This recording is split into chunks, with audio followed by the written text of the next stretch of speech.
اے اللہ تو گوار عزیزو، امانت آئی سیدنا عثمان غنی کے پاس۔ عثمان غنی بہت بڑی حکومت کے امیر ہیں، بہت بڑی۔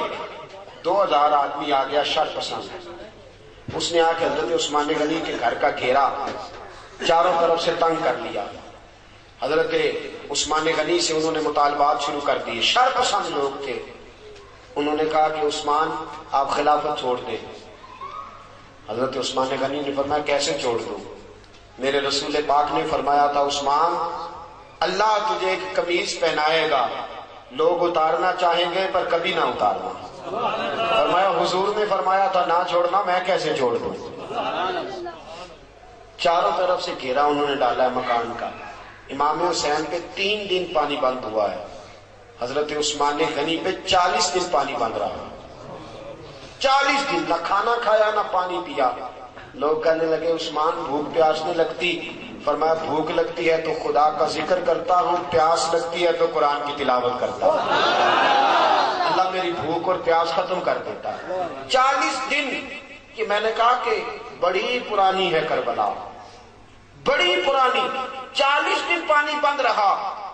حضرت علی اور حضرت امام حسین کے لیے تو جناب عباس پانی لے کے آئے تھے، حضرت عثمان غنی کے لیے جناب علی پانی کا مشکیزہ لے کے آئے، حضرت علی پانی کا مشکیزہ لے کے آئے۔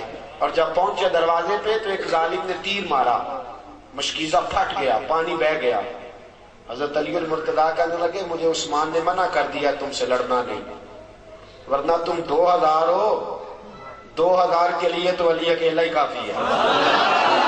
دیواریں ہلتی رہتی ہیں اور در کانپ جاتا ہے، علی کا نام سن کے اب بھی خیبر کانپ جاتا ہے۔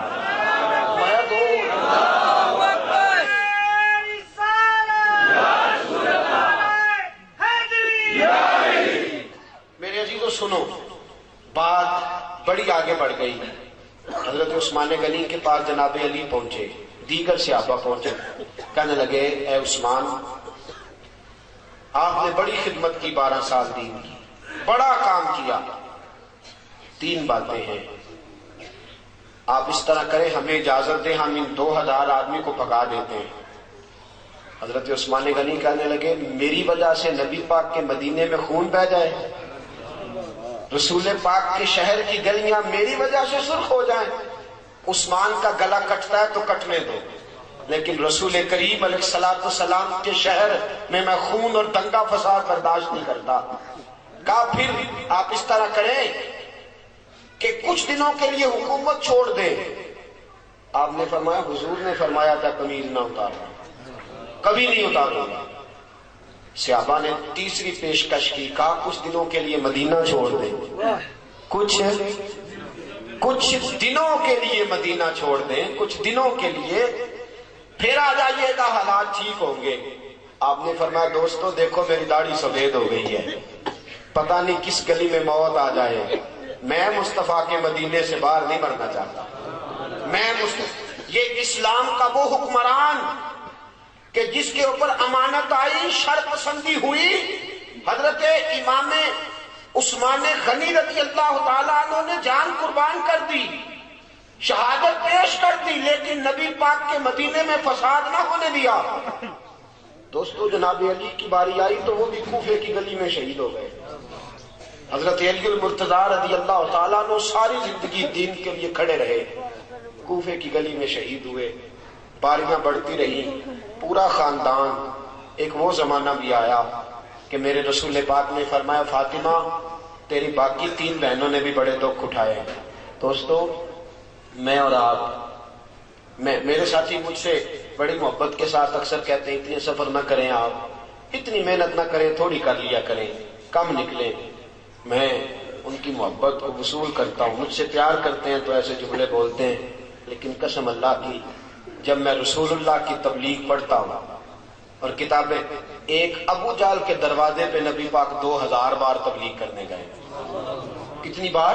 2000۔ اور حضور کو پتا تھا کلمہ نہیں پڑے گا، 2000 بار دروازے پہ دستک دی۔ اور دوستو بڑے دکھ اٹھائے حضور نے، بڑی تکلیفیں اٹھائیں۔ جو چیز مفت ملتی ہے اس کی قدر نہیں ہوتی، مفت ملتی ہے نا جو چیز اس کی قدر نہیں. مجھے اور آپ کو مفت مل گیا یہ دین. کبھی بلال کی قبر پہ کھڑے ہو کے پوچھو دین کتنا مہنگا ہے.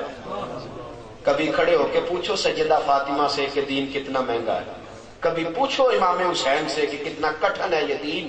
میرے عزیزو، رسول پاک کی 2 شہزادیاں، نکاح ہوا ہے، ابھی رخصتی نہیں ہوئی. ابو لہب کے 2 بیٹے، انہوں نے طلاق بھیج دی.